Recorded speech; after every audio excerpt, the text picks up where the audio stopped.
I watched as everyone around me talked, their lips moving as words flooded out of their mouths. They spoke, their sentences meant for me to hear, but there was nothing.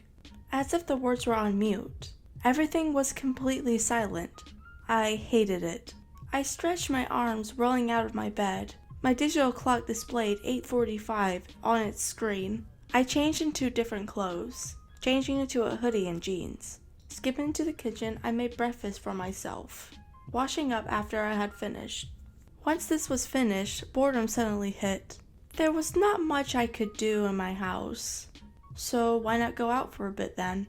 Slipping on some favorite shoes, I walked out in my neighborhood, shoving my keys and my phone into my pocket. The sky was dull, the sun blocked out of 100 gray clouds. A cold wind blew past, making me shudder. People passed by, talking, listening to music, or just walking silently. Well, everything was silent for me. Where to?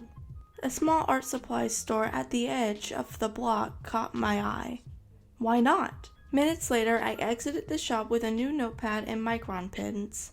Perfect. Seating myself on a small wooden bench, I stared at a tall black pine tree standing on the opposite side of the street before opening my new notepad. Pulling an old pencil from my back pocket, I began to sketch it out when I felt somebody sit next to me. A slightly tall male in a bright red hoodie was seated beside me, his hands in his pocket, his toffee hair color blew by the breeze, his stunning gray eyes almost the exact same color as the sky. He watched me draw for a bit before saying something that I couldn't hear.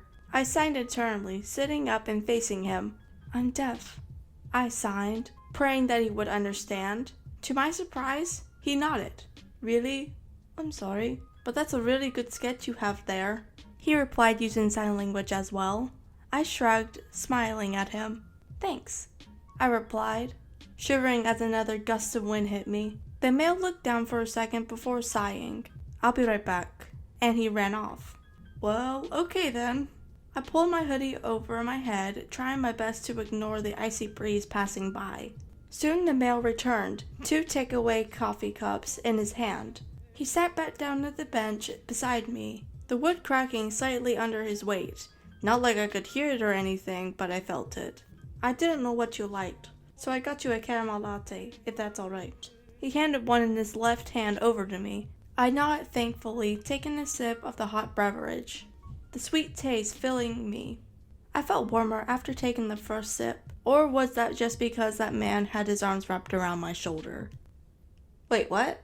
I felt myself flush slightly as I realized this. Listener, you just met him. The male took a drink of his coffee. I shifted slightly, checking my watch and standing up. "I'm sorry, I have to go back to my home. There's something I need to do. Not to mention, I'm super cold."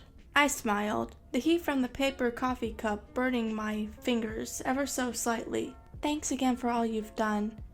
As I turned to leave, he grabbed my wrist. The male smiled as he scribbled something down on a piece of paper, passing it to me.